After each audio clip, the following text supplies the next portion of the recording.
नमस्कार. तलाठी मित्रमध्ये तुम्हा सगळ्यांचं खूप खूप स्वागत आहे. हे चॅनल खास तुमच्यासाठी आहे. म्हणजे जे तलाठी आणि ग्राममहसूल अधिकारी आहेत त्यांच्या रोजच्या कामात मदत व्हावी, शासनाचे नवनवीन निर्णय सोप्या भाषेत कळावेत, यासाठीचा हा आमचा एक छोटासा प्रयत्न आहे. आणि हो, फक्त अधिकाऱ्यांसाठीच नाही, तर आपल्या शेतकरी बांधवांसाठी सुद्धा. ई-पीक नोंदणी असो किंवा पीएम किसान योजना, अगदी अचूक माहिती तुमच्यापर्यंत पोहोचवणं हे आमचं काम आहे. म्हणजे बघा, अधिकारी आणि शेतकरी यांच्यातला एक महत्त्वाचा दुवा साधण्याचा हा प्रयत्न आहे. तर मग आमच्यासोबत जोडले जाण्यासाठी चॅनलला सबस्क्राईब करायला अजिबात विसरू नका. चला तर मग आता थेट आजच्या मुख्य विषयावर येऊया. आज आपण एका अशा कायद्याबद्दल बोलणार आहोत ज्याने खरं तर महाराष्ट्राच्या ग्रामीण भागाचा संपूर्ण चेहराच बदलून टाकला. हो, आणि तो कायदा म्हणजे महाराष्ट्र कुळ वहिवाट व शेत जमीन अधिनियम 1948. एक गोष्ट लक्षात घ्या, महसुली कामामध्ये या कायद्याचं महत्त्व खूप जास्त आहे. पण मग प्रश्न पडतो की हा कायदा नक्की आहे तरी काय? म्हणजे दुसऱ्याची जमीन कसणारा जो एक सामान्य शेतकरी असतो ना, ज्याला आपण कुळ असं म्हणतो, त्याला हा कायदा नेमके कोणते हक्क देतो? आणि सगळ्यात महत्त्वाचं, एक तलाठी म्हणून किंवा एक शेतकरी म्हणून आपल्याला हा कायदा इतका खोलात जाऊन समजून घेण्याची गरज का आहे? चला, ह्याच सगळ्या प्रश्नांची उत्तरं आज आपण मिळूया. ठीक आहे. तर सगळ्यात आधी आपण या कायद्याची ओळख करून घेऊया. बघा, याचा मूळ उद्देश अगदी सरळ आहे. जमीन मालक आणि ती जमीन कसणारं कुळ यांच्यातले जे संबंध आहेत ना, ते नीट राहावेत आणि मुख्य म्हणजे जो खरंच राबतोय, जो जमीन कसतोय, त्याच्या हक्कांचं संरक्षण झालं पाहिजे. आणि जर अजून सोप्या भाषेत सांगायचं झालं, तर या कायद्याचं सार एका वाक्यात आहे, कसेल त्याची जमीन. बस. हेच या कायद्यामागचं मूळ तत्वज्ञान आहे.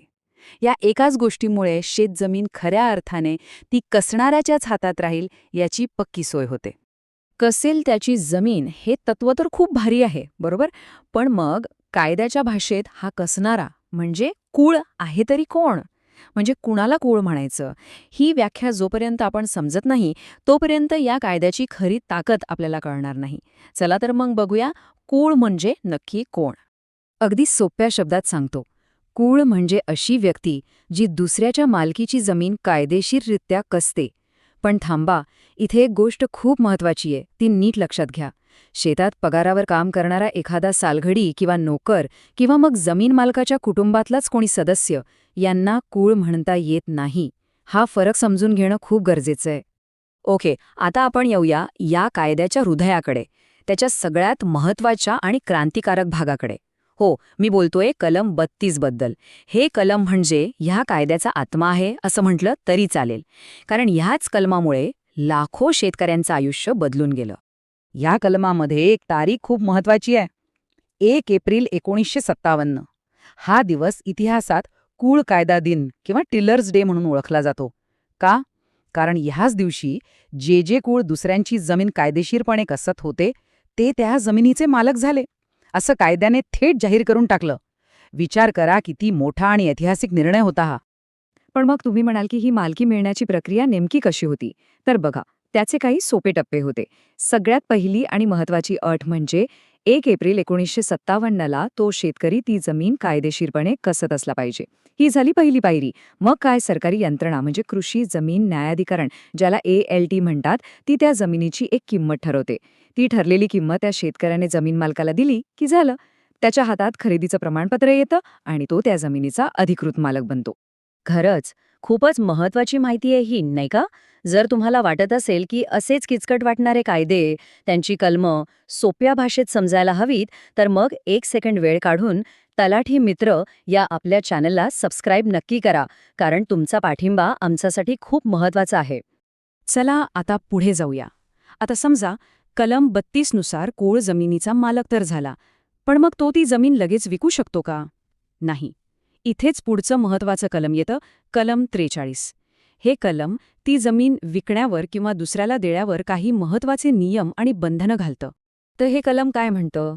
हे म्हणतं की जिल्हाधिकाऱ्यांच्या परवानगीशिवाय त्या कुळाला मिळालेली जमीन विकता येत नाही, भेट म्हणून देता येत नाही किंवा गहाणही ठेवता येत नाही. आणि ही परवानगी पण सहजासहजी मिळत नाही बरं का. सहसा ती फक्त दुसऱ्या शेतकऱ्यालाच विकण्याची परवानगी मिळते. आता यामागे खूप मोठा विचार आहे.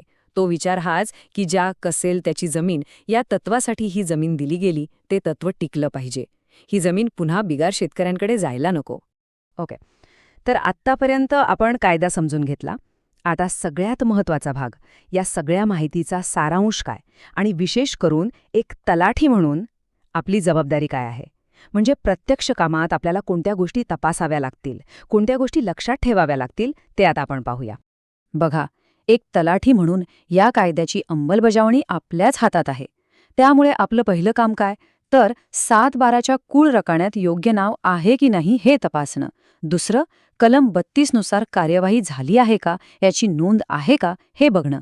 तिसरं, जेव्हा जमिनीच्या विक्रीचा व्यवहार समोर येतो तेव्हा कलम 43चे नियम लागू होतात का आणि त्याचं पालन होतंय का, यावर बारीक लक्ष ठेवणं.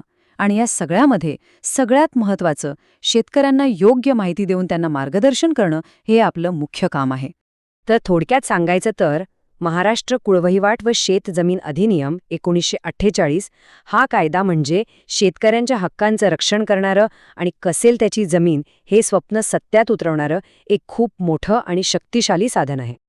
आज आपण कुळ कायद्याचे हे महत्त्वाचे मुद्दे अगदी सोप्या भाषेत समजून घेतले. पण असे अनेक कायदे आणि नियम आहेत जे आपल्या रोजच्या कामासाठी महत्त्वाचे आहेत.